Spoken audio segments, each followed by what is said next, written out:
오늘 아침 일라디오. 안녕하십니까. 오늘 아침 일라디오. 저는 아나운서 전주리입니다. 다음 주까지 우승원 아나운서를 대신해서 진행하고 있습니다. 지구온난화로 멸종위기에 처한 북극곰을 살리자, 이런 환경단체의 구호 많이 접하셨을 텐데요. 이런 북극곰들이 변화하는 기후 환경에 맞춰서 식단을 바꾸고 지구온난화에 적응하고 있더라, 이런 흥미로운 보도가 나왔습니다. 영국 가디언지에 실린 내용인데요. 북극곰의 대표적인 서식지 중 하나인 노르웨이령 스발바르 제도란 곳을 소개하면서 지난 50년간 이곳의 평균 기온이 무려 4도씨나 상승했는데도 북극곰 개체수가 감소하지 않았다, 이런 분석을 전했습니다. 북극곰이 주요 먹이인 바다 표범을 사냥하려면 해빙이 필요한데요. 해빙이 녹으면서 사냥하기 힘들다 보니 여기선 북극곰이 바다 표범 대신 육지의 술록을 사냥하면서 달라진 환경에 잘 적응하고 있더라는 겁니다. 단 이런 연구 결과를 일반화하기엔 이르다는 지적도 나오고 있습니다. 최근 미국 사이언스 저널에 보고된 한 연구에선 북극곰이 먹이를 찾지 못해 굶는 날이 40년 새 최대 11배나 증가했다고 하는데요. 좀 상반된 결과 같지만 이 달라진 환경에 맞춰 적응하려면 정말 강자만이 겨우 살아남을 수 있겠다라는 생각이 들죠. 어떤 환경에서든 잘 적응하는 것이야말로 생존과 진화의 가장 중요한 무기일 거란 생각을 해보게 됩니다. 9월 5일 화요일 오늘 아침 일라디오 출발합니다.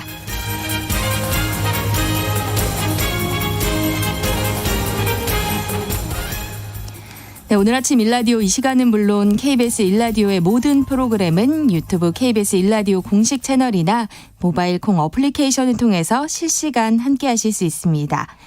KBS 일라디오 채널 구독과 좋아요, 댓글 많이 부탁드립니다. 화요일 시간에는 농수산 뉴스 시간 준비되어 있는데요. 축산물 가격이 추석 이후에도 떨어질 것이란 전망에 대해서 살펴보고요.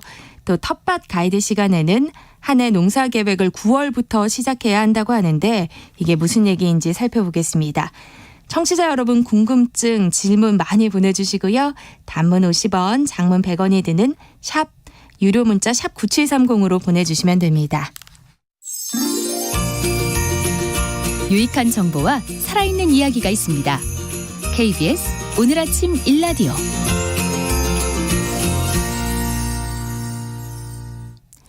농수산 뉴스 시간입니다. 추석을 앞두고 물가 걱정이 큰데요. 축산물 가격은 오히려 더 떨어질 것이라는 전망이 나오고 있습니다. 농어민신문 이진우 기자 연결해서 이 소식부터 살펴보겠습니다. 안녕하세요. 네, 안녕하십니까? 네, 추석 명절 그리고 추석 이후에도 한우와 돼지고기 가격이 떨어질 것이라는 전망이 나왔어요. 그렇습니다. 지금 추석을 앞두고 전달보다는 가격이 지금 조금 오름세를 보이면서 지난달 31일 가격이 2만 원을 넘어서기도 했었습니다만은 이 거새우 한우 거새우 기준 도매 가격은 추석 명절에는 킬로그램당 한 19,000원대, 그리고 4분기에는 17,000원에서 18,000원 선에서 가격이 형성될 것으로 이렇게 한국농촌경제연구원이 전망을 했고요. 돼지는 탕박을 기준으로 킬로그램당 9월 가격이 전년 동기 대비해서 0.1에서 3.6% 상승한 5,600원에서 5,800원 형성할 것으로 전망이 됐습니다. 그런데 이어 관련 업계에 따르면은 10월에는 5,100원 정도, 그리고 11월에는 4,900원대에서 형성될 것으로 전망이 되고 있는 그런 상황입니다. 네. 근데 가격이 떨어지는 이유가 이 도축되는 한우와 돼지가 많기 때문이라면서요. 그렇습니다. 이제 한우 같은 경우는 추석 전 4주간 전망 가격이 전년 대비해서는 14.5%가량, 그리고 4분기에는 전년 대비 6.3에서 최대 11.5% 하락할 것이다, 이런 수치인데요. 돼지도 10월과 11월 가격이 전년 동기 대비해서 4% 가까이, 그리고 6% 넘게 하락할 것이다, 이런 전망이 셈입니다. 말씀하신 것처럼 가격이 하락할 것이라는 전망이 나오는 이유, 이게 출하량이 많을 것이라는 전망과 함께 축산물은 추석이 지나면 다소 또 비수기에 접어드는데 이 두 가지가 맞물리고 있기 때문입니다. 네. 그럼 도축되는 양은 얼마나 늘어나는 건가요? 이 한우 같은 경우는 추석 성수기 도축 마리수가 전년 대비 8에서 13% 정도 늘어날 것으로, 그리고 4분기에는 6% 정도 늘어날 것으로 이렇게 전망이 됐습니다. 특히 내년도 같은 경우는 한우 사상 처음으로 도축 예상 마리수가 100만 마리를 넘어설 것이다, 이런 전망도 나왔는데요. 네.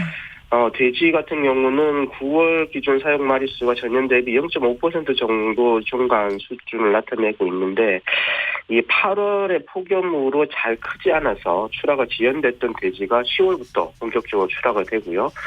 김장철 이전까지는 또 돼지고기는 소비가 좀 비수기이기 때문에 이렇게 가격이 떨어질 것이다, 이렇게 전망이 나오고 있는 겁니다. 변수는 없을까요? 일단 그 추석 명절 같은 경우는 청탁금지법 시행령이 개정이 된 상황이어서 축산물 선물 가액이 30만 원으로 10만 원 정도 올랐는데요. 이게 네. 축산물 소비와 어떻게 연결이 될지가 좀 관심거리입니다. 그리고 후쿠시마 원전에 대한 우려, 이게 또 앞으로 어떻게 전개될지도 변수라는 변수였습니다. 이게 대체 소비가 일어날 수 있기 때문인데요. 특히 중국이 지금 일본 수산물에 대해서 전면 수입 금지 조치를 내리면서 이걸 대체하기 위해서 돼지고기 수입을 늘릴 수 있다, 이런 전망도 나오고 있습니다. 그래서 이렇게 된다 그러면 우리나라로의 돼지고기 수입이 줄 수 있다는 분석이 제기될 수도 있는 건데요. 이것도 국내산 돼지 가격이 오를 수 있는 요소라고 할 수 있겠습니다. 축산 농가 입장에서는 적자 상황이 좀 계속 이어지지 않을까 우려가 클 텐데요. 반면에 소비자들은 좀 득을 볼 수 있게 될까요? 그렇습니다. 이게 가격이 지금보다 상대적으로 좋았던 2022년을 기준으로 통계청이 작성한 축산물 생산비 조사 결과에서조차 한우 비유고 같은 경우는 마리당 순이익이 마이너스 68만 9천 원이라고 나와 있고요. 돼지도 킬로그램당 도매 가격이 5,400원 정도는 되어야지 타산을 맞는다는 게 농가들이 주장입니다. 네. 어쨌든 이게 가격이 떨어지면은 손해가 나는 농가들은 물량이 많으니 그렇다, 이렇게 손치더라도 소매 가격이라도 좀 하향 조정이 되면서 소비자분들에게라도 가격 하락의 혜택이 좀 돌아갔으면 좋겠다, 이런 생각인데요. 네.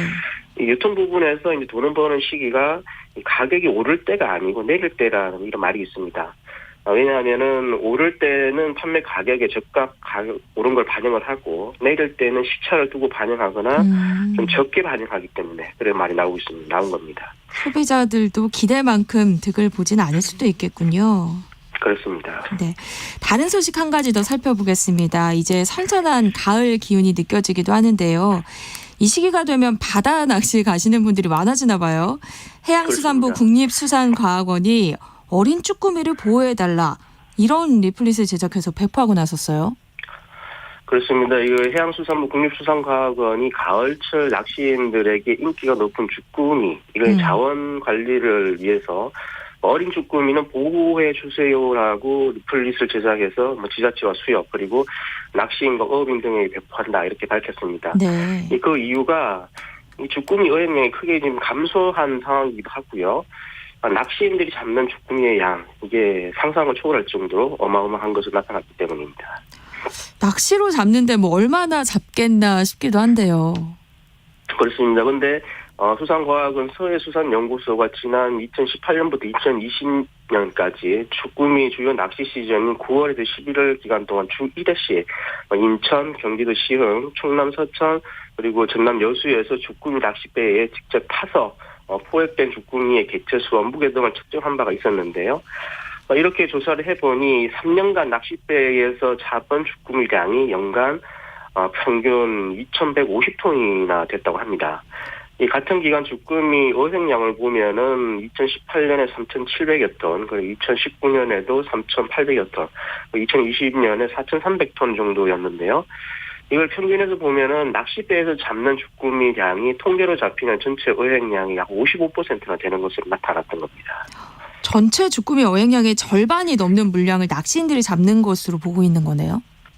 그렇습니다. 이게 또 낚시인들이 잡는 쭈꾸미는 어획량 통계를 신고를 하지도 않아도 되기 때문에 또 문제가 있고요. 특히 가을에 잡히는 대부분의 쭈꾸미가 어린 개체이기 때문에 자원 관리에 어려움이 있다고 합니다.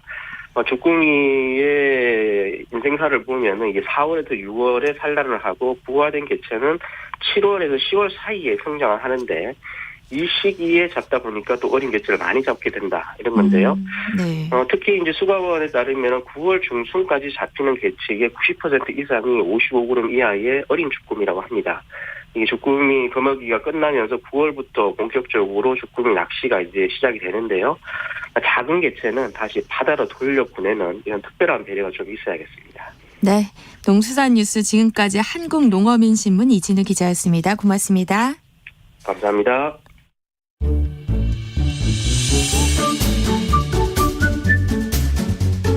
아침을 여는 기분 좋은 습관. KBS 오늘 아침 일라디오.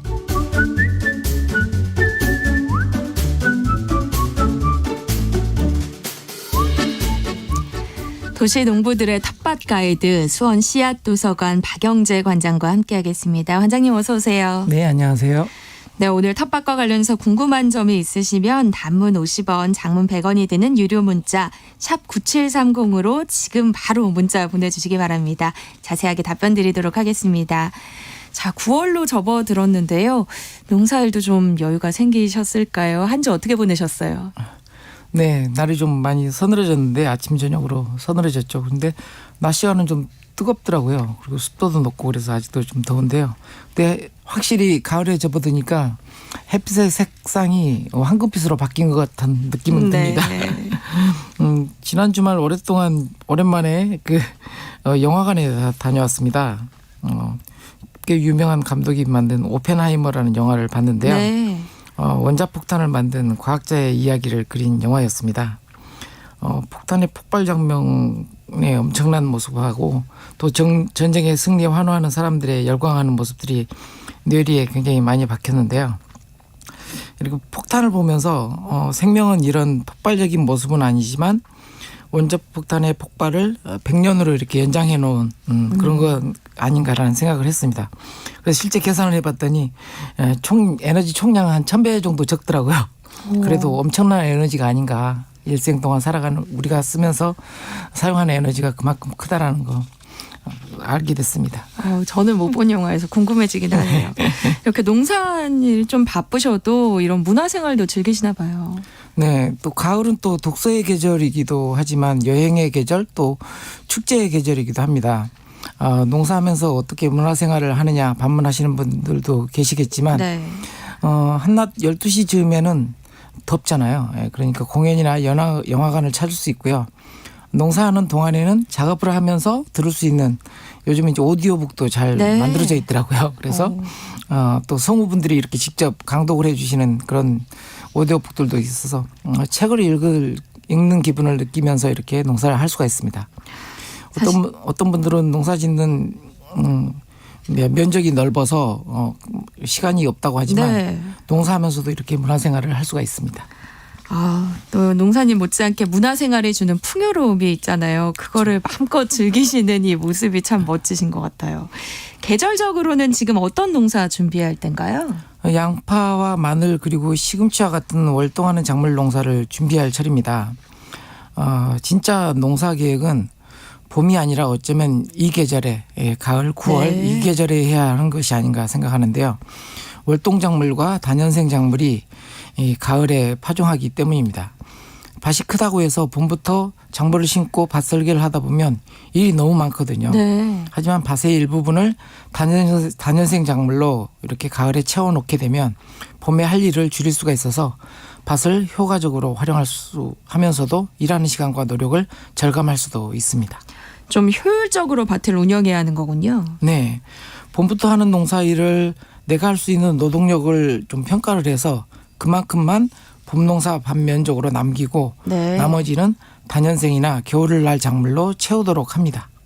이렇게 하면 아무리 넓은 면적의 밭이라 하더라도 효율적으로 활용할 수가 있게 되죠. 특히 가정에서 활용도가 높은 작물 위주로 계획을 세우게 되는데요. 네. 마늘과 양파는 연중 필요한 식재료이고요. 또 저장성도 높아서 많이 심어야 합니다. 또 봄작물로 많이 심을 작물로는 감자가 이런 역할을 하게 되죠. 네. 그럼 지금 파종할 작물은 뭐가 있을까요? 다년생이면서 가을에 밭을 채울 작물에는 마늘, 양파, 쪽파, 시금치와 같은 월동 작물 이외에도요. 파, 부추와 같은 다년생 작물이 있습니다. 네. 그리고 여기에 산나물 종류인 취나물 종류도 다년생 작물로 가을에 파종해서 밭을 채울 수 있습니다. 그리고 씨앗이 자연스럽게 떨어져서 그 다음 해에 자연스럽게 발화해서 밭을 채우는 가을에 파종하는 식물로는 이제 가을에 파종하는 작물이나 꽃식물들도 있습니다. 네. 그렇게 밭의 90%를 채워두면 나머지 10% 면적에만 봄 작물을 파종하면 됩니다. 네. 밭을 활용하는 또 다른 방법이 있을까요? 밭을 제대로 활용하기 위해 다년생의 과수나무를 밭에 심는 분들도 계시는데요. 네. 나무가 성장할 것을 고려해서 널찍널찍하게 심기 때문에 좀 밭을 많이 활용할 수 있는데 반면에 좀 풀 관리하는 문제가 남을 수 있습니다. 네. 물론 앞에서 얘기했던 다년생 작물의 경우에도 심는 일은 줄일 수가 있지만 풀 관리의 문제, 영양 관리, 거름 주는 문제, 그다음에 수확은 해야 하기 때문에 모든 일을 모두 다 줄일 수 있는 것은 아닙니다. 풀 관리는 소홀히 할 수 없군요. 네. 또 가을에 해야 할 일들 뭐가 있을까요? 풀 관리나 작물 보온용을 위한 멀칭용 낙엽이나 볏짚도 가을에 확보할 수 있는 것이기 때문에 미리 충분한 양을 준비해 둬야 합니다. 충분하게 멀칭을 하기 위해서는 보통 30cm 정도 두께로 이렇게 해야 하거든요. 네. 그리고 이들 재료들은 또 퇴비를 만드는 데 중요한 재료이기도 합니다. 그래서 공원이나 아파트 단지 대부분 이런 낙엽을 마대 푸대에다 이렇게 담아서 소각용으로 쌓아두고 있는데요. 저는 이것을 이제 실어다가 밭에 쌓아두었다가 활용을 하게 됩니다. 오, 그러시군요. 말씀을 듣고 보니까 봄보다는 가을이 농사를 시작하는데 중요한 계절이라는 느낌도 드는데요. 네. 농사는 심고 수확하고 이게 계속 이어지기 때문에 어느 시점이 출발점이라고 하기는 어렵지만 저는 앞에서 이야기한 이런 다양한 이유로 가을 이맘때 9월부터가 이듬해 농사까지 반영하는 농사계획철이라고 생각을 합니다. 양파 모종을 만들고 마늘 종근을 확보해 놓는 일이 그 출발점인데요.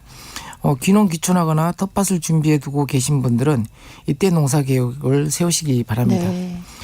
첫 농사부터 과도한 노력이 들어가면 농사에 대한 막연한 로망도 현실의 높은 벽에 좌절하기 쉽습니다. 적은 평수부터 차츰차츰 늘려나가고 쉬운 작물에서부터 어려운 작물로 도전해야 농사가 더 재밌는데요. 네. 하지만 처음 접한 농지나 텃밭이 너무 넓어서 기가 질릴 정도가 되다 보면 아무래도 오늘 방송한 내용을 좀 잘 참고하셔서 네. 본인의 상황에 맞춰서 실천해 보시기 바랍니다. 네. 이제 청취자분들이 보내주신 사연과 질문들 살펴볼 텐데요. 지난주에 미처 답변 못해드린 사연과 질문부터 보도록 하겠습니다. 박영애 님이 주신 사연인데요. 농사는 제일 어려운 것 같아요. 어릴 때 벽에 영농 달력이 붙여져 있었는데 파종 시기가 적혀져 있어서 그걸 읽는 게 참 재밌었거든요. 근데 읽기만 하고 외워지진 않았어요. 이렇게 남겨주셨어요. 네. 아무래도 요즘도 영농 달력이라고 뭐 농자재상이라든지 이런 데 가면 구할 수가 있는데요. 지금도 있어요. 네, 있습니다. 근데 이제 사실은 달력만 보고 이렇게 농사를 짓다 보면 의외로 자기 스스로 주도적인 농사를 못 하거든요. 그래서 네. 오히려 농사는 몸에 익숙해서 몸이 기억하는 농사가 가장 좋은 게 아닌가 이렇게 싶습니다. 근데 몸이 기억하려면 한두 번 왠지 실패를 좀 해야 될 것 같은데. 그것도 경험이죠. 아, 그렇군요. 네, 이재인 님이 주신 사연인데요. 저는 농작물에 관심도 없지만 듣는 이유는 관장님이 농작물에 대하여 모르시는 게 없습니다. 매번 감탄합니다. 이렇게 남겨주셨어요. 네. 아무래도 이제 씨앗 농사를 짓다 보니까 굉장히 많은 1년에 한 200종류 정도를 심는 것 같아요. 네. 여러 작물을 심기 때문에 좀 이런 경험이 좀 남아있는 것 같고요. 사실은 과수작물이라든지 이런 약점도 있습니다. 다 모든 작물을 다 심어보신 건 아니신가 봐요. 그렇죠. 네. 근데 이렇게 답변을 잘해주세요. 자, 다음 질문들도 살펴보겠습니다. 0466번 쓰시는 분께서 보내주셨는데요. 오디 농사를 짓는데요. 올해 오디 열매에 하얀 게 끼는 건 왜 그런가요? 농약을 언제 뿌려야 할지 방법도 좀 알려주세요 하셨어요. 네. 오디는 지금 추석 즈음에 수확을 하게 되거든요. 빨간 네. 열매를. 근데 이제 아마 미국 선녀벌레나 이런 그 갈색 매미충과 같은 약충이 지금 온 것 같아요. 예. 아무래도 이 약충 단계에서는 멀리 날아가지 않기 때문에 좀 방제를 지금 서두르시는 게 좋을 것 같고요. 네. 성충이 되면 멀리 날아가기 때문에 광역 살충을 해야 됩니다. 그래서 빨리 서두르었으면 좋겠고요. 그리고 수확한 이후에는 어차피 OD가 달렸던 줄기는 다 잘라내고 이렇게 분쇄를 한 다음에 땅 속에 매립을 해야 합니다. 네. 왜 새로 나온 줄기에서 OD가 달리기 때문에 그래서 이미 열매 달린 줄기들은 낙엽진 이후에 이렇게 분쇄를 해서 땅 속에 매립해서 혹시 남아있을 해충의 네. 알들이 이렇게 없도록 이렇게 조치해 주시는 게 좋습니다. 네, 0466번 쓰시는 분께서는 빨리 지금 서둘러서 방제를 좀 하셔야겠네요. 네, 전명수님께서 텃밭에 고추 100포기를 심어서 2번 땄는데요. 건고추 9kg 정도면 잘 된 건가요? 하셨어요. 농사에서 이제 비교하는 마음이 굉장히 많이 생기는데 네. 좀 비교하지 않으셨으면 좋겠어요. 항상 자신이 수확한 게 가장 최선이라고 생각하시면 네. 만족하시면 좋을 것 같은데요. 사실은 정말 잘하시는 분들은 한 포기에서 한 600g 정도를 땁니다. 그러면 100포기면 예, 엄청난 양이죠. 네, 알겠습니다. 그래도 남과 비교하지 말고 네, 그렇죠. 최선을 다했다라는 기쁜 네. 마음으로 또 내년에는 또 더 잘 되실 것 같아요. 그렇죠. 네. 4240번님 심고 남은 무 배추 씨앗을 냉동 보관해도 되나요? 하셨어요. 네, 남은 씨앗은 제가 냉장이나 냉동 보관을 추천해 드렸는데요. 네. 대신에 이제 씨앗을 바로 냉동고나 냉장고에 넣는 것보다는 밀폐 용기에다 담은 상태로. 왜 그런가요? 아무래도 냉장고나 냉동고는 자주 열어보게 되는데 열었을 때 습기가 씨앗에 이렇게 들어갈 수가 있어서 네. 가급적이면 밀폐 용기에 담은 다음에 냉장이나 냉동에 넣어주시기 바랍니다. 네. 또 9575번님 풀약은 비 오기 전에 치는 게 좋나요? 비 그치고 치는 게 좋나요? 초보라 잘 모릅니다 하셨어요. 네. 아무래도 당연히 비 온 다음에 맑은 날 이렇게 쳐야 되겠죠. 네. 쓸려 내려갈 수도 있으니까요. 비가 오면. 네. 그리고 이런 대개 풀약이라든지 또 이제 요즘은 추석을 앞두고 예치 작업을 하거든요. 풀을 깎는 네. 그런 작업을 하는데 이런 약 치는 작업도 마찬가지지만 예치 작업도 가급적이면 혼자 이렇게 하지 마시고 그 작업을 하고 있는 모습을 누군가가 좀 지켜보게 해서 작업을 하셔야 됩니다. 네. 아무리 익숙한 작업이라 하더라도 또 이렇게 위급 상황이 올 수가 있거든요. 그렇군요. 네, 그래서 반드시 이 작업을 돕지는 않는다 하더라도 지켜보는 사람이 있는 가운데서 이렇게 방제 작업이나 아니면 예치 작업 이런 것들을 해주시면 좋습니다. 네, 명심하셔야겠습니다. 이연철님, 땅콩 연작 피해를 피하려면 어떤 방법이 있을까요? 하셨어요. 네, 연작 피해를 피하려면 당연히 땅콩 심었던 자리를 피해서 심으면 되겠죠. 네. 가장 중요한 것은 네. 그 자리를 피해서 다른 자리에다가 땅콩을 심는 방법입니다. 네. 이게 연작 피해를 피하는 가장 좋은 방법이고요. 땅이 이 땅밖에 없다 네. 싶으시면 거기에 이제 토양 소독이라든지 이런 작업을 한 다음에 심으시면 피해를 줄일 수가 있습니다. 네. 1151번님, 토마토가 꽃은 피는데 열매가 열리지 않습니다. 라고 보내주셨네요. 네. 이렇게 질문하셨을 때가 가장 어려운데요. 어떡해요? 예. 1년 동안 어떻게 관리했고 어떻게 영양 관리를 했고 어느 정도 간격으로 심었고 토심은 어느 정도 이런 걸 잘 모르니까 네. 사실 이런 질문으로는 답변이 굉장히 어렵고요. 좀 영양 관리가 가장 큰 우선이니까 처음에 심어놓고만 두지 않았는지 한번 잘 평가를 한번 해보시기 바랍니다. 네. 5156번님, 아파트인데요. 귤나무를 화분에 심은 지 3년이 되었는데 열매는 언제 열까요? 하셨네요. 네. 심은 나무가 몇 년생이었는지 잘 몰라서 네. 어렵긴 한데요. 예. 보통 귤나무는 한 5년 정도 되면 이렇게 네. 열리거든요. 그래서 이미 심으신 게 1년생 또는 2년생이었다면 좀 이제 열릴 차례가 됐다라고 생각하시면 될 것 같고요. 그리고 귤나무 가지가 위로만 이렇게 뻗어 있으면 열매를 잘 맺질 않거든요. 그래서 귤나무가 아래로 좀 처지게 이렇게 추를 달아준다든지 이런 식으로 유인을 해서 나무가 성목의 형태로 이렇게 자세를 갖추게 해주면 좀 더 빨리 이 열매를 맺기도 합니다. 가지가 너무 하늘을 향하면 안 되는 거군요. 네. 네, 4245번 쓰시는 분께서는 참깨 심는 곳에 무 배추를 심어도 괜찮나요? 라고 보내주셨어요. 네, 괜찮습니다. 보통 이제 고추도 지금 잘라내고 심는 분들도 있는데요. 이렇게 수확한 자리에 그루터기에다가 이렇게 배추를 심으셔도 좋습니다. 네. 자, 지금 텃밭과 관련해서 궁금한 점이 있으시면 단문 50원, 장문 100원이 드는 유료 문자 샵 9730으로 문자 보내주시기 바랍니다.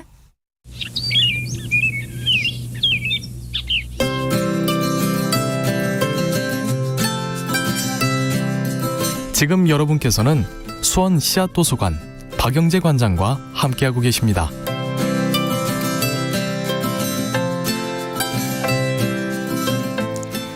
청취자 여러분의 많은 질문이 올라왔는데요. 그중에 한 분과 전화 연결해서 직접 궁금한 질문 들어보겠습니다. 안녕하세요. 네, 안녕하세요. 네, 어디 사시는 누구신가요? 네, 부천에 사는 한순자입니다. 농사 지으신 지는 얼마나 지셨어요? 저기 텃밭으로는 한 5년 넘게 했거든요. 네. 어쨌든 관장님 만나서 너무 영광이에요. 네, 반갑습니다. 네, 안녕하세요. 반갑습니다. 매일 아침 잘 듣고 있어요. 네. 오늘 관장님께 어떤 질문이 있으신 거예요? 질문이 너무 많은데요. 네. 그중에서 어저께 고추를 따다가 그 탐저병 걸린 고추가 있더라고요. 그 한 나무에서. 네. 근데 그게 제일 궁금하거든요. 그 탐저병 걸린 나무에서 그 멀쩡한 것도 있어요. 네. 근데 그걸 먹어도 괜찮은지. 네. 보통 우리 탄저병 하면 네. 우리 그 전쟁에서 쓰는 탄저균을 생각하시는 분들이 많은 것 같아요. 탄저균은 세균이고요. 이 네. 고추에 오는 탄저병은 곰팡이입니다. 네. 그래서 그 부분을 도려내고 이렇게 드셔도 되고요. 보통 이제 건고추를 만들 때도 그 부분은 도려내고 이렇게 말리시면 식용에는 상관없습니다. 그래. 진작에 물어볼 거예요. 아무래도 다 버렸거든요. 그 버리셨어요? 네, 네. 네. 아까워서 먹으면 안 어떡해요. 되는 건 줄 알고. 네. 또 더 궁금한 질문 없으세요? 네, 궁금한 거 엄청 많아요. 네, 질문하세요. 네. 네. 그 땅콩이 지금 이제 한참 익어가는 시기인데, 네. 그거를 이렇게 그물망으로 이렇게 덮어줘야 되는지 아니면은 그 광합선 협성에 대해서 그거 덮어주면 안 되는지 그게 제일 궁금하거든요. 아마 이제 조류 피해라든지 동물들이 많아서 그물로 덮어주시는 분들이 많은데요. 네, 효과가 아주 좋습니다. 네, 그리고 그거 덮어줘야 돼요? 네네. 이미 이제 많이 땅콩이 생겼기 때문에 빛을 가린다든지 이런 장애는 없으니까요. 예. 네. 수확을 또 앞두고 또 동물들 피해를 받으면 안 되잖아요. 네. 또 다른 질문 많으시다고 하셨으니까 여쭤보세요. 지금 무하고 배추를 지금 심어서 지금 한 4일 정도 됐거든요. 네네. 근데 지금 구멍이 엄청 많이 뚫렸어요. 그게 진딧물이라고 하더라고요. 네. 전에는 이렇게 많이 안 심어서 잘 몰랐거든요. 약을 안 줬었는데. 네네. 그 약을 필히 줘야 된다고 그렇게 얘기를 하시길래. 네. 약을 줘야 되는지. 진딧물은 그렇게 구멍을 뚫어 놓지는 않고요. 그럼 그 구멍이 뭐예요? 잎사귀 뒷면에서 이렇게 즙을 빨아먹는 게 진딧물이고요. 그렇게 잎을 갉아먹는 것은 아마 이제 배추 흰나방 애벌레라든지 이런 달팽이 종류들이 이렇게 갉아먹습니다. 그리고 또 메뚜기도 날라오죠. 네. 메뚜기는 고구마 순이 엄청나게 많이 갉아먹었어요. 네네. 그래서 그렇게 이제 날라와서 이렇게 오는 것들을 막기 위해서는 한냉사라고 하는 그물이 있습니다. 한냉사요? 네, 한냉사. 그래서 방충망이라고 생각하시면 돼요. 방충망을 이렇게 뒤집어 씌워 넣었다가 배추가 어느 정도 크면 또 추위가 찾아오거든요. 그때는 이제 벌레들이 더 이상 없으니까 그때는 한냉사를 걷어주시면 됩니다. 그럼 그 배추에도 약을 줘야 되는 거예요? 약보다는 친환경으로 하시는 게 좋으니까 이렇게 한냉사를 권해드리는 거고요. 그리고 약을 하시려면 정확하게 어떤 애가 이렇게 갉아먹는지를 정확하게 벌레를 보시고 판단을 하셔야 돼요. 네. 지금은 어떤 벌레인지 못 보신 거죠? 네. 예, 그냥 뭐 잘 보지는 못하고 예. 배추에 이파리에 그냥 구멍이 엄청 많이 뚫렸어요. 예, 모든 벌레에 듣는 약은 없거든요. 그래서 아. 반드시 어떤 벌레가 왔는지를 보시고 이렇게 방제를 네. 하시기 바랍니다. 아. 일단은 그래도 네. 친환경으로 농사를 지으시는 게 좋으시니까 한냉사를 일단 한냉사를 준비하시는 게 더 좋을 것 같아요. 네. 또 당근을 씨를 뿌렸는데 당근도 안 나오고 지금 양상추 씨를 뿌렸는데 봄에는 그 양상추가 굉장히 잘 됐거든요. 네네. 근데 지금은 양상추가 잘 안 올라오더라고요. 예, 씨앗 파종한 깊이를 한번 잘 그래서 깊이요? 네네. 예, 그럼 깊이를 상추라든지 네. 당근은 굉장히 얕게 뿌려야 되거든요. 아, 네. 너무 깊게 뿌리면 네. 왜냐하면 이 씨앗들이 햇볕을 봐야 발하는 습성을 가지고 있는 씨앗들이에요. 근데 너무 깊게 심게 되면 햇볕을 못 보니까 네. 발화가 촉진이 안 됩니다. 그래서 너무 깊게 심지 않았는지 한번 보시고요. 그리고 좀 더 기다려 보시죠. 당근은 좀 걸리더라고요. 네. 아, 조금만 더 기다려 보시면 될 것 같아요. 한 번만요. 네, 한 가지만 더요. 네, 알겠습니다. 양상추를 그 구멍 뚫린 비닐을 멀칭을 하고 심었거든요. 네네. 그래서 안 나오나 싶기도 하고 상관없는 거예요? 네, 그건 상관이 없습니다. 어차피 구멍 뚫린 부분에다 파종을 하셨을 거니까 그건 네. 상관이 없을 거예요. 네. 아, 네. 하여튼 여러 가지로 감사하고요. 매번 너무너무 잘 듣고 있어요. 관장님 감사합니다. 네, 네. 감사합니다. 도움이 되셨길 네, 바라고요. 언제든지 또 궁금한 점 생기시면 저희한테 문자 보내주세요. 네, 감사합니다. 고맙습니다. 네. 네, 이어서 오늘 또 올라온 질문들 시간 되는 대로 몇 가지 더 살펴보도록 하겠습니다. 질문들이 정말 많이 올라왔어요. 어떡해요, 관장님. 7141님, 관장님 안녕하세요. 항상 도움 주셔서 감사합니다. 가지 끝이 물러 들어가면서 썩는데요. 왜 이럴까요? 네. 아무래도 이제 과일이 이렇게 익어가면서 끝이 이렇게 썩어가는 게 이제 토마토라든지 가지라든지 이렇게 배꼽 썩은병 비슷한 증상이 나오거든요. 네. 이런 현상은 이제 세포벽이 이렇게 물러져서 그쪽으로 곰팡이 비균이 들어와서 이렇게 이루어지는 일들이에요. 네. 그래서 예방하려면 보통 이제 칼슘 거름을 많이 줘야 되거든요. 그래서 또 칼슘 거름은 이게 이동성이 없어서 작물 안에서 이렇게 이동을 해야 되는데 네. 잘 이동을 안 하기 때문에 칼슘 거름을 자주 뿌려주시든지 네. 아니면 이동성을 돕기 위해서 붕산하고 칼슘을 같이 섞어서 뿌려주면 그런 것들을 예방할 수가 있습니다. 네. 7055번님, 오늘 아침 일라디오 애청자입니다. 산이나 들판에 피는 잡초를 퇴비로 만들면 거름에 효과가 있을까요? 하셨어요. 네, 아주 좋습니다. 제가 많이 활용하는 방법이고요. 네. 흔히 이제 청초액비라고 하죠. 네. 그런 거름들을 많이 만들어 놓으시기 바랍니다. 네.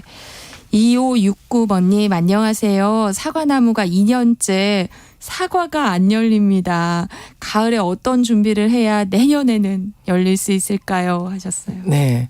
몇 년생 나무인지는 잘 모르겠는데요. 네.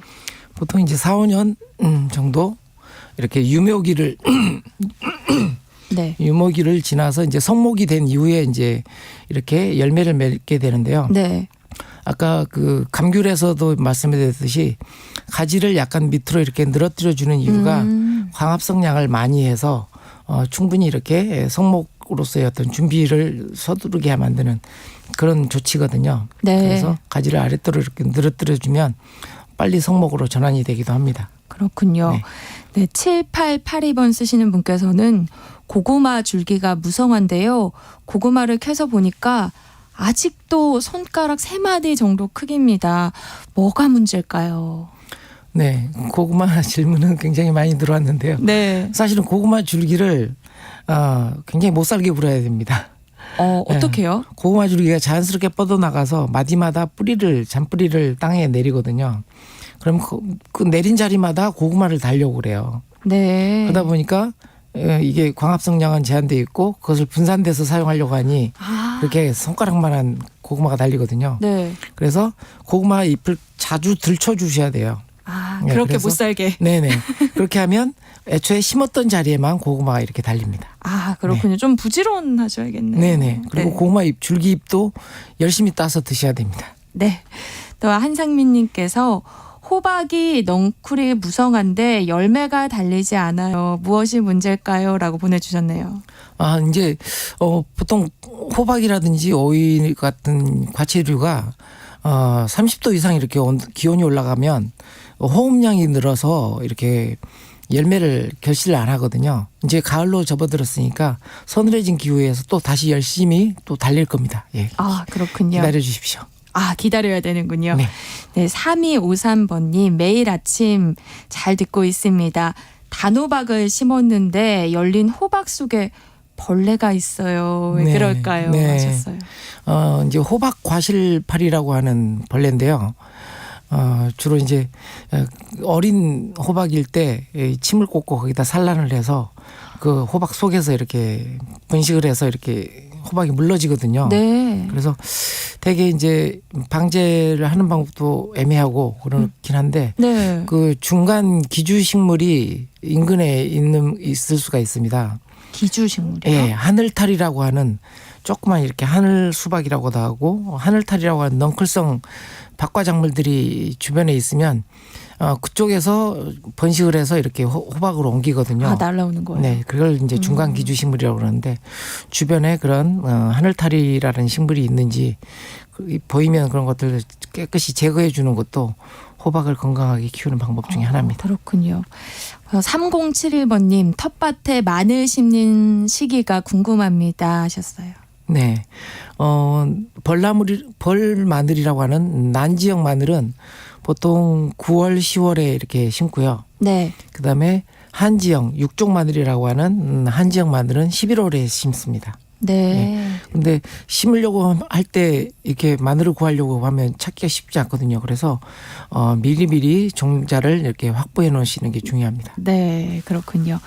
자, 0303번님 당근 지금 심어도 될까요? 하셨어요. 조금 늦기는 했는데요. 좀 늦었군요. 네. 근데 의외로 또 당근이 내한성이 굉장히 강해서 12월 추워져도 당근은 또 잘 버티거든요. 네. 네. 그래서 지금이라도 좀 빨리 서둘러서 심어보시기 바랍니다. 네. 6121번님 들깨 노린재 녹병 방제를 언제 해야 할까요? 꽃대가 올라올 때 해도 될까요? 하셨어요. 네. 뭐 방제는 늦었다 하더라도 서둘러야지 수확을 할 수 있기 때문에 네. 지금 하셔도 됩니다. 네.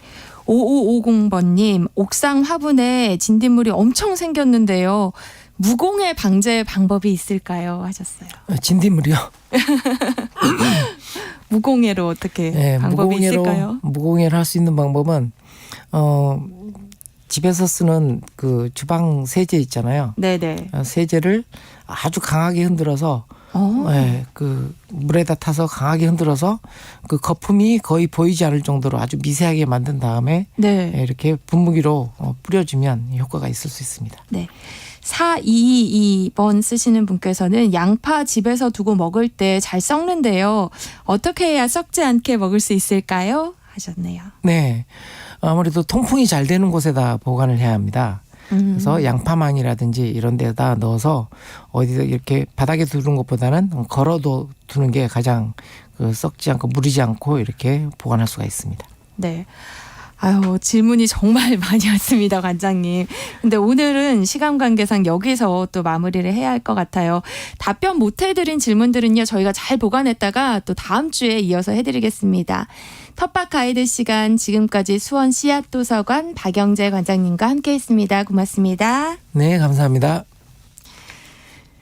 네, 기상청이 앞으로 3개월간의 날씨를 전망했는데요. 올 가을 11월까지의 평균 기온이 예년보다 다소 높거나 비슷할 것으로 예상된다고 합니다. 태풍 발생이 계속 큰 변수고요. 엘니뇨까지 겹치면 남부지방을 중심으로 올가을 많은 비가 내릴 수 있다고 합니다. 올해는 계속 날씨 변수에 대비해야 할 것 같습니다. 또 오늘도 소나기 지나는 곳이 많다고 하니까요. 작은 우산 하나 준비하시면 좋겠습니다. 네, 저는 내일 또 인사드릴게요. 오늘 아침 일라디오 지금까지 아나운서 전주리였습니다. 고맙습니다.